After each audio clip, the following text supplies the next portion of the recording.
이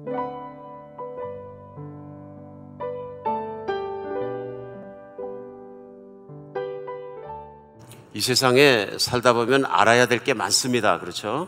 알아서 유익한 것도 물론 많습니다. 그런데 아무리 그것을 안다고 하더라도 생명을 주는 지식은 없습니다. 그런데 성경 말씀 안에 나와 있는 예수님을 알게 될 때 우리는 기가 막힌 변화를 겪게 됩니다. 그것은 성경 안에 계시는 예수님이 2000년 전에 이 땅에 오신 예수님이 살아 역사하셔서 바로 성경을 통해 그 사실을 믿는 사람에게 오늘 그 예수님을 만날 수 있는, 체험할 수 있는 길을 열어주는 살아있는 말씀이 성경 말씀입니다. 우리는 예수님께서 부활하셨다는 절기를 맞는 절기를 기다리면서 이제 매주마다 만날 때마다 예수님은 누구신가 하는 시리즈 말씀을 같이 나누고 있습니다. 그래서 예수님을 아직 믿지 않는 분에게나 예수님을 또 잘 믿거나 오랫동안 믿어온 분 여러분들에게도 모두 예수님을 깊이 생각하며 성경의 말씀 속에서 예수님을 다시 한번 만나는 시간 되었으면 좋겠습니다. 오늘은 그 두 번째 시간인데요, 요한복음 7장 37절에 39절에 2000년 전에 이 땅에 오셔서 예수님께서 직접 하신 말씀을 가지고 예수님은 누구신가 생각해보는 시간을 갖도록 하겠습니다. 7장 37절 39절 다시 한번 읽어드리겠습니다. 명절 끝날 곧 큰 날에 예수께서 서서 외쳐 이르시되 누구든지 목마르거든 내게로 와서 마시라. 나를 믿는 자는 성경의 이름같이 그 배에서 생수의 강이 흘러 나오리라 하시니 이는 그를 믿는 자들이 받을 성령을 가리켜 말씀하신 것이라. 예수께서 아직 영광을 받지 않으셨으므로 성령이 아직 그들에게 계시지 아니하시더라. 오늘 이 말씀 사실은 현장을 생각해보면 굉장히 드라마틱한 그런 현장입니다. 이스라엘 사람들에게는 구약 성경에 나와 있는 대로 몇 개의 지켜야 될 영적인 절기들이 있습니다. 그 중에 하나가 초막절이라는 절기입니다. 초막절은 무슨 절기냐면요, 하나님께서 이스라엘 백성들을 인도하셔서 광야의 땅을 거쳐서 가나안 땅까지 인도하셨는데요, 그때 광야의 삶을 살면서 이들이 겪었던 어려움을 생각하며 하나님의 신실하신 사랑을 기억하면서 추수기가 다가오면은 추수기 일주일간 모든 이스라엘 사람들이 모여서 초막을 짓고요. 그러니까 가건물을 짓는 거죠. 그 광야 시대의 삶을 재현하면서 이제 하나님께 감사함을 다시 한번 체험하는, 조상들이 이렇게 탈출해서 가나안까지 들어온 곳을 다시 한번 체험하는 그런 절기입니다. 특별하게 레위기에 보면은 초막절은 7일만 하는 것이 아니라 하루를 더 붙여주셔서 8일까지 합니다. 그래서 레위기 말씀대로 8일째는 마지막 행사의 큰 날이 되어서 축제를 벌입니다. 오늘 본문은 요한복음에서 예수님이 이 땅에 오셨을 때 마침 예루살렘에 열리는 초막절 절기에 참석하신 것입니다. 그러면서 명절 끝날 곧 큰 날에 하고 말씀하시는 건 뭐냐면 일주일간의 그런 초막절의 행사가 끝나고 매일 예배를 드리고 제사를 드린 거죠. 맨 마지막 날 큰 날에, 아마도 8회째 되는 날에, 그날에는 정말 큰 행사가 열리는데 그 행사의 클라이막스가 밤에 열립니다. 밤에 어떻게 열리냐면은 제사장들은 금 항아리를 들고 성전에서부터 아래쪽으로 걸어 내려가서 물이 고여있는 실로암 목가에 가서 큰 연못이 있는 거죠. 거기에서 물을 담아가지고 들고 올라옵니다. 그리고 성전에 뿌립니다. 그러면 이제 모든 이스라엘 사람들이 쫙 따라 오르는 거죠. 광경을 생각해 보면 횃불이 막 들고 다녔겠죠. 전기불이 없으니까 밤이니까 전부 횃불을 들고, 횃불들이 막 요즘 촛불 잔치한다 그러는데 잔치인지 데모인지 모르겠습니다만은 그냥 온 손에 횃불들을 들고 쫙 걸으면 제사장은 앞에서 금항아리에 물을 담아가지고 올라와서 붓는 행사입니다. 이것이 뭘 상징하느냐 하면요, 이스라엘 백성들이 광야의 삶을 살면서 가장 어려웠던 문제가 뭐냐면 물의 문제였습니다. 그래서 홍해를 뚫고 광야에 나오자마자 그들이 하나님을 찬양하고 기쁨을 찬양하고 나서 출애굽기 15장은 찬양이 끝나자마자 그들이 3일 길을 걸어가면서 첫 번째 했던 원망이 뭐냐면 물이 없어서 죽겠습니다 하는 겁니다. 근데 마라라는 곳에 가니까 물이 있어갖고 물이다 하고 뛰어갔는데 마시면 죽는 물입니다.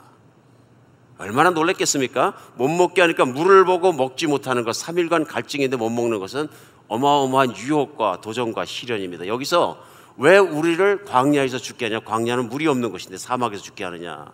모세를 원망합니다. 첫 번째 원망이 시작됩니다. 찬양과 함께 같은 챕터에 나옵니다. 출애굽기 15장에는요. 그러자 하나님께서 모세에게 말씀하셔서 나뭇가지를 분질러서 연못에 던져라. 우리가 생각하면 믿음 없는 사람이 들으면 참 우스꽝스러운 일이죠. 썩은 물이, 독이 있는 물이 나뭇가지 던진다고 그것이 달라지겠느냐. 이게 하나님의 역사입니다. 그걸 던지자 이 물이 단물이 되어서 모든 사람이 마셨더라. 쓴물이 단물이 된 사건을 말하라 얘기하는 사건이 출애굽기 15장에 나옵니다. 그런데 여기에서 물의 사건이 끝나지 않습니다. 왜냐하면 우리가 아는 것처럼 광야라는 것은 사막이고요. 사막은 물이 없기 때문에 사막이거든요. 그렇기 때문에 사람도 풀도 동물도 생존할 수 없는 것이 사막이고 광야인데요. 그러니까 이들의 문제가 가는 곳마다 물의 문제가 생깁니다. 그래서 16장에는 먹는 문제가 생기고요. 16장을 넘어가자마자 출애굽기 17장에서는 또 물의 문제가 생깁니다. 호렙산 있는 지역에 왔는데 물이 없으니까 백성들이 원망해서 이번에는 모세를 때려 죽이려고 하는 거예요. 그러자 하나님께서 말씀하십니다. 호렙산에 있는 큰 반석, 큰 바위를 내 지팡이로 치라. 그럼 그 반석이 깨지고 물이 콸콸 나올 건데 그 물을 마시게 하라. 우리 지금 생각하면 얼마나 신기한 일입니까? 스톤 마운틴이죠. 스톤 마운틴은 돌이 한 덩어리 아닙니까? 다들 가보셨을 텐데 산이 되었는데, 근데 이제 그 광야에 있는 산들이 돌산인데요. 그런 반석이 있는 산, 그런 산을 지팡이로 치니까 그 큰 돌이 깨어지면서 물이 솟아나오더라, 이런 얘기입니다. 기가 막힌 일이 실제로 이스라엘 역사 속에 벌어졌다. 그래서 광야에서는 그 많은 사람이 수십만 수백만 명이 생존할 수 없는 환경에도 불구하고 그 안에서 그 생수를 마시면서 40년 살았어요. 광야 생활 40년을 살아냈다 하는 것은 기적이 아니면 안 된다 하는 얘기입니다. 광야의 삶은 늘 문제가 됐던 게 이 물에 대한 문제입니다. 물에 대한 문제. 이 물에 대한 문제가 되는 것이 왜 그러냐면요, 사람은 다른 거 다 없으면 모르지만은 물이 없으면 며칠 안 돼서 죽습니다. 음식이 없으면 뭐 40일 금식기도 하는 분도 계시니까 좀 오래까지 버틸 수 있다 그러지만 40일 금식기도 하는 것도 물을 마셔야 견디지 물을 안 마시면 10일 내로 죽습니다. 왜 그렇습니까? 우리의 몸은 거의 물로 이루어졌다 해도 과언이 아닐 만큼 피의 90%, 뇌의 80%, 살의 75%, 뼈의 25%는 물입니다. 언젠가 설교하면서 우리 딸이 물 많이 마시라고 저한테 했던 그걸 실천하라고 혼난 적이 있는데 물을 얼마나 적게 마시는지 그때 알았습니다. 그리고 또 배운 게 뭐냐 하면요, 물을 적당하게 잘 먹으면 건강을 유지할 수 있다는 걸 알게 되었습니다. 그 어떤 분 연구 결과에 의하면 이 신체에 있는 세포의 구조가 달라진다 그러네요. 물을 먹을 때하고 안 먹을 때하고. 그러니까 뭐 그럴 수밖에 없죠. 우리 태어날 때 9개월, 10개월 동안 엄마의 뱃속에 있는 양수 물 속에 있었거든요. 지구의 4분의 3은 물이고요. 물 천지입니다. 태어나서 죽을 때까지 한 6,500개는 평균 물을 마시다가 우리 육체에서 죽는다고 하는데요. 물은 중요할 수밖에 없는 게 뭐냐면 물 없이는 인간은 존재할 수 없다.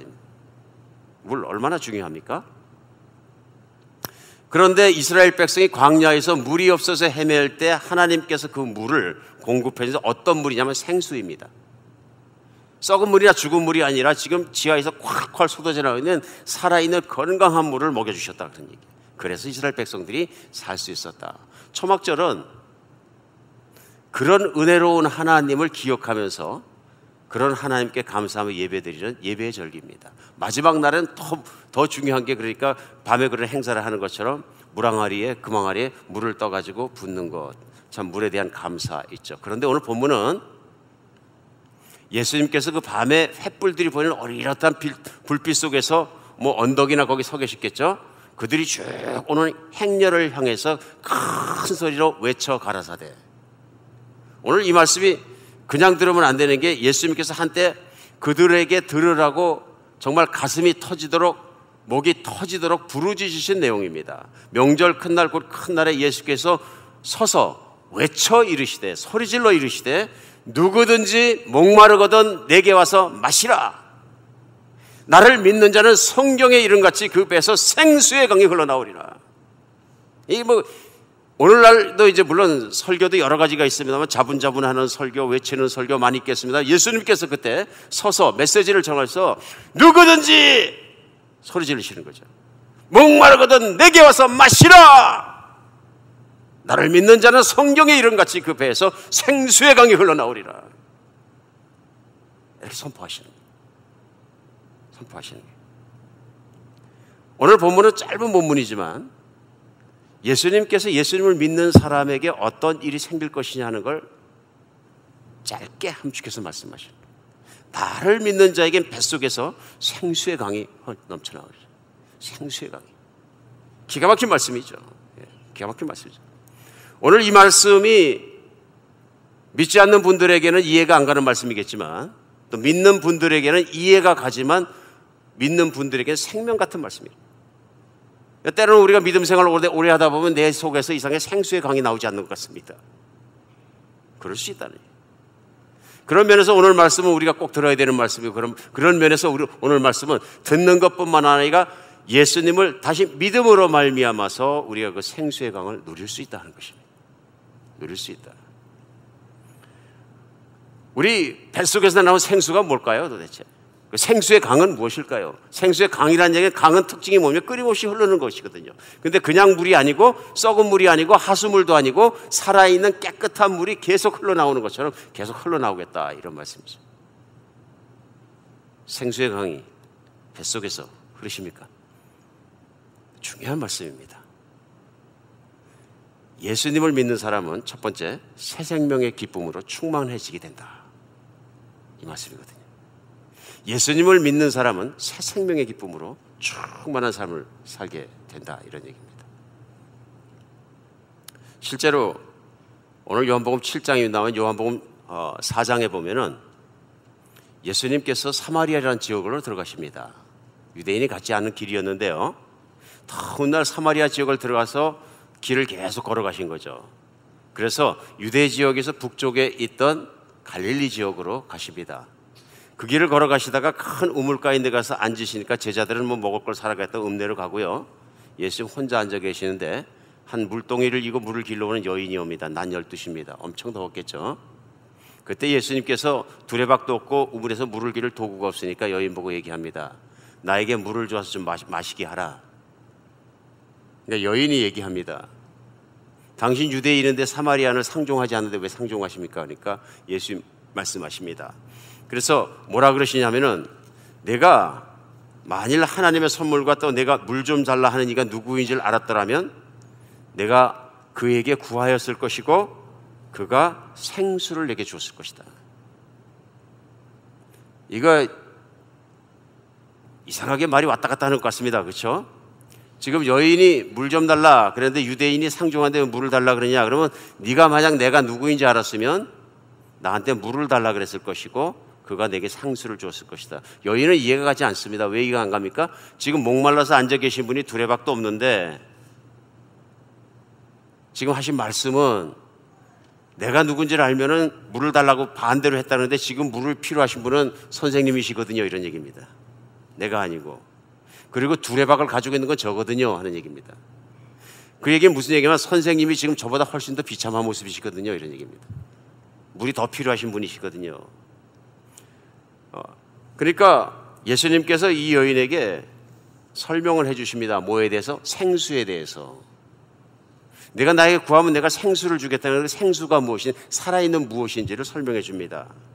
내가 두레박으로 우물에서 길어서 주는 물은 내가 마시면 조금 더 걸어가면 금방 또 목말라지지만 내가 주는 물은 영생하도록 영원히 살아가도록 절대로 말하지 않는 물이다 말씀하십니다. 여자가 그런 물을 내게 줘서 목마르지도 않게 하고 여기 물도 길러오지 않게 하소서 하고 얘기합니다. 그렇죠? 그렇게 얘기를 하니까 예수님께서 뭐라 그래서 가서 네 남편을 불러와라 그러십니다. 가서 네 남편을 불러라 갑자기 그러니까 저는 남편이 없습니다 그럽니다. 그러자 예수님 말씀하시죠. 맞다. 네 말도 맞는 것이 네가 결혼 5번 해서 남편이 다 5명 있었지만 다 이혼하고 지금 6번째 남자하고 동거하고 있지 않느냐. 이 여인이 이때 놀랍니다. 사실 이 여인이 왜 놀라느냐 하면요 자기의 정체가 드러나. 자기의 정체가.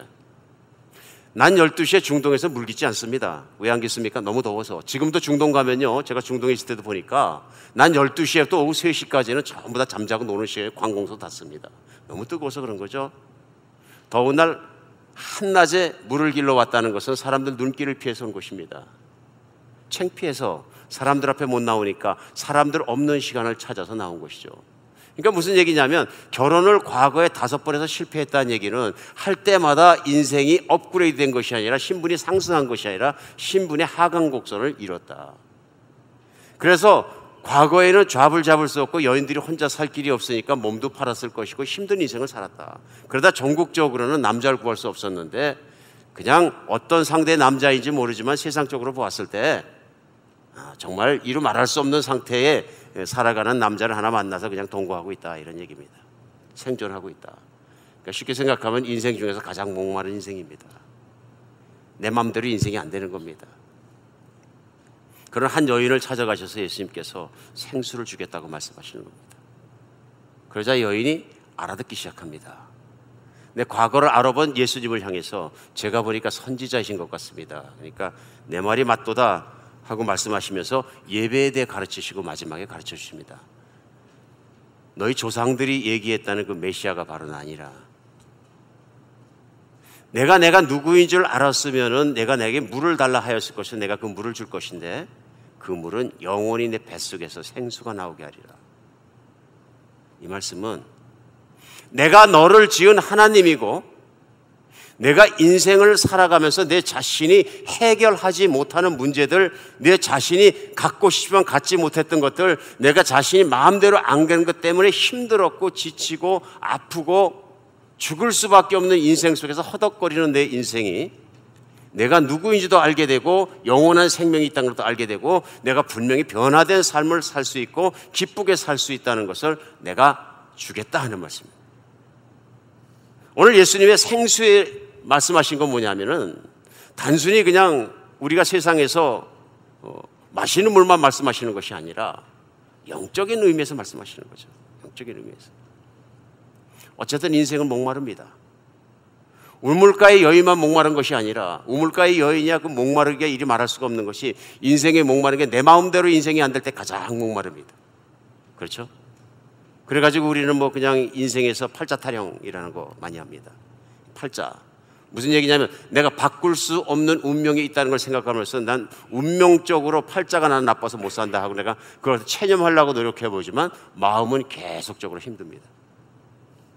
아마도 세상에서 제일 팔자가 힘든 사람이 있다면 요한복음 4장에 나오는 우물가의 여인이 아닌가 싶습니다. 또 어떤 분이 나는 이혼 10번 했는데 그럼 나는 더 나쁩니까?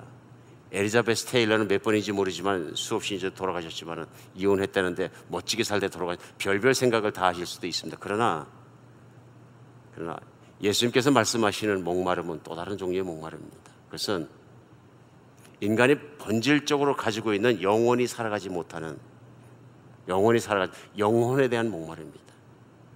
영혼에 대한 목마름입니다. 한 어린아이가 아빠 무릎에 앉아서 질문했어요. 아빠 영혼은 보험 들어있나요? 그러니까 이 아빠가 하도 조그만 애가 아들이 이렇게 물어보니까 깜짝 놀라요. 왜 그런 걸 묻냐? 그러니까 조지 아저씨가 그러는데 아빠는 재산보험, 생명보험에 다 들어있는데 영혼에 대해서는 아무 대책이 없는 사람이래요. 그래서 조지 아저씨가 아빠에 대해서 걱정하고 있다 그랬어요. 아빠 곧 지금도 영혼도 보험 들어가세요. 인생을 살아가면서 내 인생에 걱정이 되니까 그렇죠? 뭐 재산보험도 들고 생명보험도 들고 다 보험을 듭니다. 특히 미국에서는 인슈런스 없으면 안 되는 거죠. 근데 오늘 어린아이가 얘기하는 것처럼 영혼에 대해서는 아빠가 어떻게 생각하고 있느냐 하는 문제입니다. 오늘 예수님께서는 신앙을 아는 사람, 하나님을 아는 사람들, 소리 이스라엘 사람들 앞에서 큰 소리로 외쳐 부르십니다. 나를 믿는 자에게는 그 뱃속에서 생수의 강이 일어나리라. 오늘 여기 요절입니다. 나를 믿는 자에게는 누구나 뱃속에서 영원한 생수의 강이 일고 기쁨의 강이 일어나고 정말 잘 살기 원하지만 어떻게 how에 대해서 질문했을 때 예수님께서 나를 믿는 자에겐 하고 말씀하시는 것입니다. 여러분 인생 강야도 정말 목마른 곳입니다. 정말 목마른 것입니다. 이스라엘 백성이 걸어갔던, 진짜로 이스라엘 백성이 걸어갔던 사막도 목마른 곳이지만 육신적으로요, 여러분이 제가 살고 있는 인생 광야도 정말 목마른 곳입니다. 저는 인생을 살면서 예수 믿기 전에 온갖 고생을 다 하면서 그게 뭔지를 몰랐어요. 근데 끊임없이 무엇인가를 찾고 있는 거예요. 때로는 낭망하고, 때로는 정말 포기하고 싶고, 때로는 스스로 목숨을 포기할 만큼 세상에 벽이 두껍게 느껴지고 힘들게 느껴질 때도 많고, 당연하죠. 제가 어릴 때 생각하면 저는 작고 세상은 큰데, 저는 약하고 세상은 강한데 이 길이 없는 거예요. 그러니까 목마릅니다. 입시 시험에 떨어지면 목마릅니다. 생각대로 안 되면 목마릅니다. 세상 살면서도 회사에서 강요에 의해서 우리가 퇴임을 하거나 그러면 또 목마릅니다. 인생에 하고 싶으면 하지 못한 것들이 있으면 목마릅니다. 나에게는 이상하게 좋은 배우자가 생기지 않으면 목마릅니다. 오늘 인생이 꽉 차지 않는 거죠. 인생의 막무라는 게 이를 말할 수가 없어요. 근데 문제는 뭐냐면 본질적인 목마름이 있다는 거죠. 인생에 우리가 갖지 못하는 것, 이루지 못하는 것, 모든 목마름을 초월할 수 있는, 그런 모든 목마름을 다 채우고도 남을 수 있는 본질적인 해결책이 있는데, 그것이 뭐냐면 내가 예수님을 믿게 되면 갖게 되는 새로운 생명이래요. 내가 하나님과 관계가 없고 하나님과 관계가 끊어져 있고 하나님이 누군지도 모르고 하나님을 정말로 나에게 새로운 생명과 영원히 살아가는 생명이 사는 걸 믿지 못할 때는 없던 기쁨이, 예수님을 믿고 내가 영원히 살아간다는 생명의 기쁨을 갖게 되면 이제 세상에서 갖고 있는 문제들이 문제가 되지 않는다. 왜냐하면 끊임없이 모든 것을 하실 수 있는 하나님의 복이 나에게 흐르고 있다는 것을 내가 믿기 때문에 그렇습니다. 하나님은 나와 다르게 모든 것을 하실 수 있고 그 모든 것을 나를 위해서 쓰실 분이 하나님이신 것을 믿으시기 바랍니다. 그 하나님이 이 땅에 오셔서 사람들을 향해서 말씀하시는 것입니다. 누구든지 나를 믿으면 내 뱃속에서 생수의 강이 흘러나오리라. 생명의 기쁨이, 구원의 기쁨이, 나와 관계를 맺고 있는 안정감이, 평안함이 내 뱃속에서 계속 솟아나오리라 말씀하시는 것입니다. 저도 간증을 읽었습니다마는 인간 정서에서 가장 잘 호소하는 악기 중에 하나가 클라리넷이라는 작은 악기라 그러네요. 그런데 이 앞을 못 보는 시각장애인인 이상재 교수님이라는 분이 하여튼 큰 일을 하셨어. 제가 7살 때 술래잡기 하다가 교통사고를 당해가지고 눈이 다쳐서 3년 동안 9번 수술을 받았는데 결국은 앞을 전혀 못 보시게 됐어요. 중학생이 되니까 너무 괴로워서 막 길거리에서 소리 지르다가 아이들과 싸우고 피투성이가 돼서 돌아오고 막 그렇게 살았다 그러네요. 어느 날 할머니가 붙잡고 뭐라고 말씀하시냐면, 너 눈 뜨고 싶으면 교회 나가자. 6개월만 교회 다니면 눈 뜨게 된다. 그래가지고 할머니 손잡고 눈 뜨려고 교회 가서 무려 7개월, 한 달 더 해서 7개월을 매일 와서 기도하고 금요철학까지 해서 열심히 했는데 눈을 못 떴어요. 그래가지고 아예 할머니가 나를 속였다고 막 그냥 하나님 원망하고, 그래가지고 매주 나와서 금요철에 하면서 또 나와서 기도하는데 어렴풋이 혹시 하나님이 살아계신가 하는 생각은 들더래요. 그러다가 이제 교회도 안 나가게 되고 고등학교 1학년 때 파리국립 관현악단 연주를 듣게 되었는데, 그때 악기의 소리 중에서 클라리넷 소리가 그렇게 아름답더래요. 그래서 이분이 어릴 때 클라리넷을 전공해가지고 중앙대 음대를 졸업합니다. 한국에 있는 관현악단을 다 컨택했는데 장님이기 때문에 안 됩니다. 그래도 이유가 가는 것이 뭐냐면, 관현악단은 이런 것은 모든 악기가 딱 맞게 연주해야 되는데 이 지휘자의 지휘봉 끝에 의해서 다 움직여야 되죠. 근데 못 보니까 언제 시작해야 될지 어떻게 될지 잘 모르니까 마음으로 박자를 세가면서 해야 되는데 시각장애인이라 관현악단은 안 된다. 그러면 클라리넷도 소용이 없어지는 거예요. 그런 그분이 미국에 오셔서, 미국에 가면 볼티모어에 아주 유명한 음대가 하나 있습니다. 피바디라는 음대인데요. 미국에서 제일 유명한 음대 중에 하나인데요. 그 음대에 입학을 하게 됩니다. 그래서 거기서 클라리넷을 전공해서 클라리넷 박사가 되십니다. 박사가.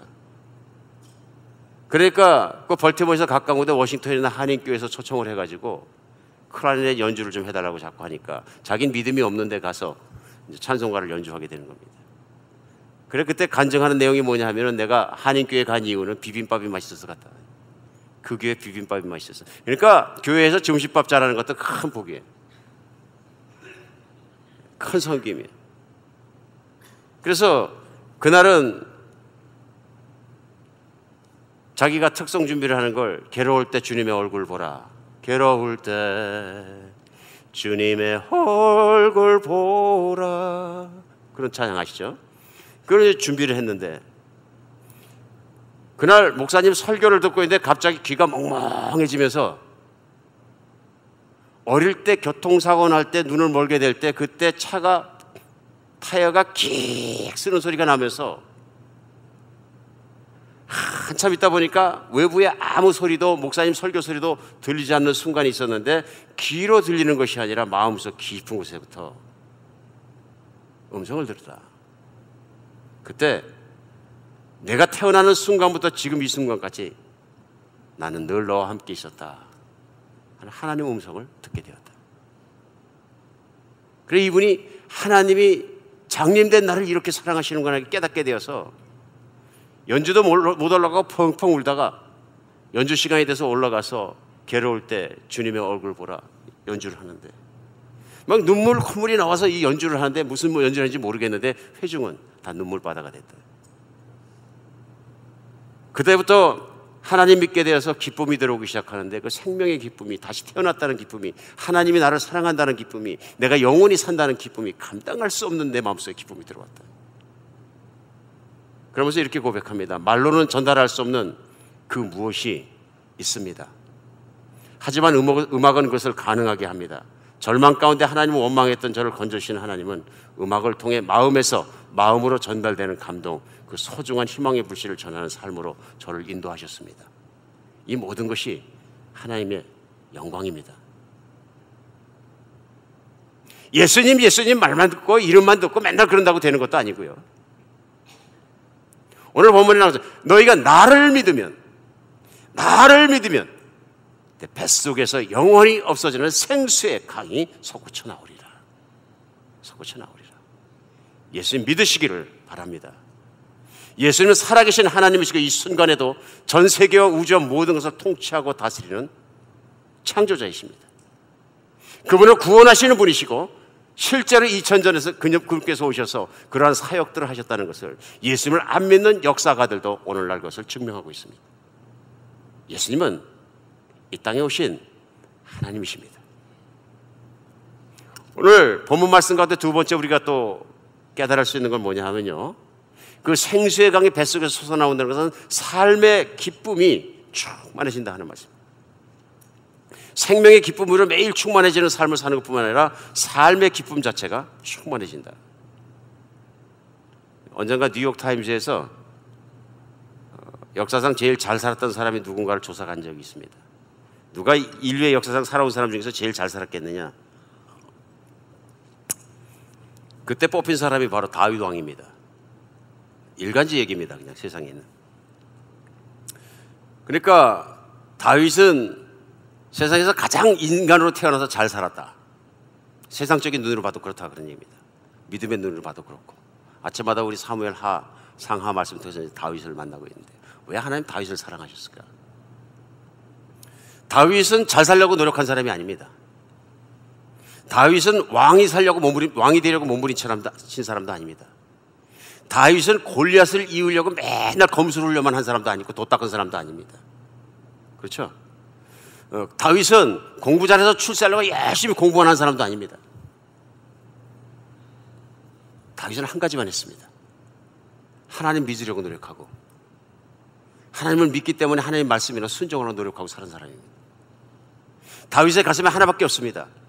하나님께서 하실 수 있으면 나는 할 수 있다. 하나님이 하지 말라 하시면 나는 할 수 없다. 하나밖에 없습니다. 오직 믿음입니다. 오늘 예수님 말씀은 누구든지 나를 믿으면 이제부터 내 능력으로 살지 않고 내 능력으로 살 거다.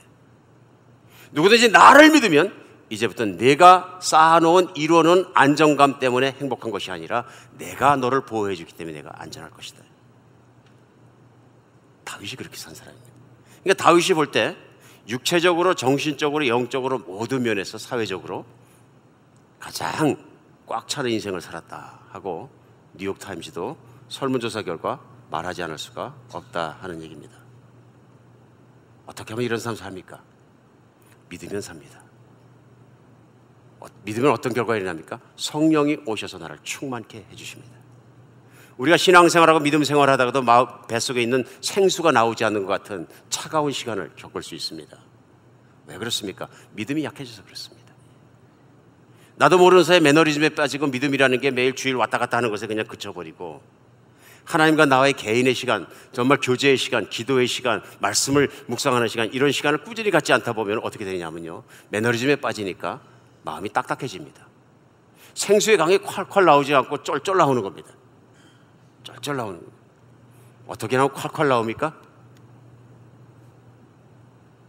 목마름이 생겨야 합니다. 목마름이. 하나님, 저 그 생수가 콸콸 나온다는 것이 무엇인지 제가 압니다. 저는 생수의 강이 콸콸 넘치게 하여 주시옵소서. 이 목마름이 있어야 합니다. 누가복음 11장 13절에 예수님께서 말씀하셨어요. 너희가 악할지라도 좋은 것으로 자식에게 줄 줄 알거든 하물며 너 하늘에 있는 너희 아버지께서 구하는 자에게 무엇을? 성령을 주시지 않겠느냐. 네가 악할지라도 자식에게만 좋은 거, 몸에 좋은 거 다 좋은 것만 챙겨줄 텐데 하나님께 구하면 하나님께서 너에게 성령을 주시지 않겠느냐. 성령의 충만함을 주시지 않겠느냐. 진리의 충만함을 주시지 않겠느냐. 믿음의 큰 믿음을 주시지 않겠느냐. 믿음이 커지면 진리로 충만해지고 성령이 충만해집니다. 사랑하는 여러분, 하나님을 믿으면 뱃속에 생수의 강이 흐릅니다. 믿음의 기쁨이 채워지게 되고 믿어야 아는 기쁨이 따로 있습니다. 하나님이 살아계신 것과 그분이 예수님을 보내신 것과 예수님께서 이 땅에 전하신 메시지가 영원히 없어지지 않은 진리인 것을 믿으시기 바랍니다. 세상에 누가 뭐라 할지라도, 의심할지라도, 비판할지라도 하나님은 살아계십니다. 수억의 사람들이 예수님을 믿고 뱃속에서 나오는 생수로 말미암은 간증이 지구 가운데 가득하고 저는 2000년 역사 가운데 가득합니다. 믿지 않는 사람의 추측한 얘기, 비판적인 얘기, 부정적인 얘기 믿지 마시고 진리 되시고 진정 모든 사람 믿는 사람마다 그것을 간증하고 있는 예수님을 깊이 믿는 여러분과 제가 되었으면 좋겠습니다. 오늘 우리에게 신앙생활하면서 늘 삶의 생수의 기쁨이 채워져야 하는데 사라지는 그 큰 이유가 뭐냐면 믿음이 약해진 것 때문에 그렇다. 우리 그런 믿음 놓고 매일 기도했으면 좋겠습니다. 때에 따라서 우리 바쁜 것이 너무 그렇지 않느냐? 그것도 아닙니다. 성령 충만해서 하나님이 정말 기뻐하셔서 내게 많은 사명을 주셔서 하는 일이라면 그 안에서도 성령 충만해질 수 있습니다. 문제는 시간보다 더한 것입니다. 예수님께 초점을 맞춰야 합니다. 초점을. 빌리 그레함의 따님이신 앤 그레이엄 로츠라는 분이 그 무엇과도 바꿀 수 없는 예수라는 글을 쓰셨어요. 그 글에 이런 내용이 납니다. 나는 지난 2년 동안 온갖 문제에 시달리며 숨 막힐 듯이 분주하게 살아왔다. 남편이 30년 동안 운영해온 치과병원은 화재로 잿더미가 되었고 8달 사이에 자녀 셋을 결혼시켰으며 아들은 암 진단으로 방사선 치료를 받았다. 그 와중에 나는 아침 묵상 The Daily Light of Journal 이라는 하나님 이야기 매일의 빛을 출판했고 하나님은 영광의 비전이라는 비디오 교재 시리즈로 가이드북을 만들었다. 그뿐 아니라 해외를 비롯해서 곳곳에 강연 요청을 받았고 말씀 사역과 관련된 업무를 처리해 왔으며 부모님을 보살펴 드려야 했다. 당시 어머니는 10개월 동안 5번이나 응급실에 실려가셨다. 내가 운영하는 사역단체 엔젤 미니스트리는 연간 예산이 6배로 늘어나는 중요한 과도기를 겪고 있었다. 때론 내가 짊어져야 하는 의무와 책임이 감당할 수 없을 만큼 무거워 보인다. 그렇다고 이 모든 것을 떠나 쉬고 싶은 마음은 없다. 내가 원하는 것은 동정이나 물질, 명예나 도피처, 기적 같은 것이 아니다. 나는 오직 예수님을 원한다. 나는 오직 예수님과 친밀한 교제를 갖기를 갈망한다. 가장 친한 친구이신 예수님을 섬기는 것이 내가 섬김의 길을 갈 수 있는 비결이다. 일이 많고 적음의 문제도 아니고요. 내가 편안하냐 아니냐 그런 문제도 아니고요. 나의 초점이 얼마나 진리의 예수님에게 맞춰 있느냐에 따라서 우리의 삶은 기쁨으로 충만하냐 충만하지 않느냐 하는 것이 결정됩니다. 숨 쉴 수 없이 바쁠지라도 내 초점이 예수님에게 맞춰질 수만 있다면 그 많은 기하학적인 정말 사명을 감당하고도 살 수 있는 것을 느낄 수 있습니다. 실제로 우리가 살다 보면 때로는 하나님께서 급한 환경 속에서 수많은 사명을 주실 때가 있는데요, 그때마다 우리는 것을 감당할 수 있습니다.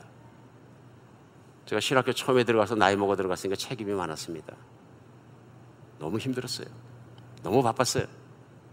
왜냐하면 집에서는 가장이니까 내 식구 먹고 사는 문제 때문에, 또 먹고 살아야 되니까 또 크로고 가서 고기를 자르고 일을 했는데요, 8시간 풀타임 하루에 일을 하고 교회 가면 또 사역이 있고요. 뿐만 아니라 신학교 갔더니 신학교 풀타임 학생이기 때문에 12학점, 14학점을 공부를 하려고 그러면 학생 노릇해야죠, 아버지 노릇해야죠, 일해야죠, 교회에서 사역해야죠. 일이 몇 적인지 모릅니다. 그 신학교 처음 들어갔더니 총장 되시는 분이 첫 번째 채플 시간에 말씀하시는 거예요. 그래 말씀하시는데 신학생이라는 것이 이런 역할 저런 역할, 아버지의 역할 힘드시죠. 그래서 얼마나 위로가 됐는지 몰라. 아, 이분이 아시는구나, 내 마음을. 나의 그 바쁘고 괴로운 걸 아시는구나. 이러다 예수님 놓치면 어떡하나. 그때 그 총장님 그러시더라고요. 그렇다고 해서 학교에서는 조금 더 봐주지 않겠습니다. 학교는 학교가 질을 높여놓고 퀄리티를 높여놓은 퀄리티 있는 목사님들을 배출하기 위한 높이 세우는 그 라인을 1인치도 내려주지 않겠습니다. 죽을 각오로 뛰십시오. 이렇게 죽을 각오로 바쁘게 뛰는 그것이 사역하기가 여러분에게 재산이 될 것입니다. 사역은 바쁘고 복잡한 곳입니다. 그 안에서 여러분의 영성이 살아남아야 합니다. 예수님을 바라보는 시각이 살아있어야 합니다. 무서운 챌린지였어요. 바쁜 것만이 문제는 아닙니다. 우리 예수님을 바라봐야 합니다. 예수님 우리의 생명이시고 우리의 본질을 바꾸시고 우리 영원한 기쁨을 주시는 분이십니다. 이 사순절 기간 동안에 우리 믿음이 회복되고 예수님으로 만족할 수 있는 믿음이 되는 여러분과 제가 되었으면 좋겠습니다. 예수님은 우리의 모든 것을 아시고 모든 것을 채우실 수 있습니다. 기도하겠습니다.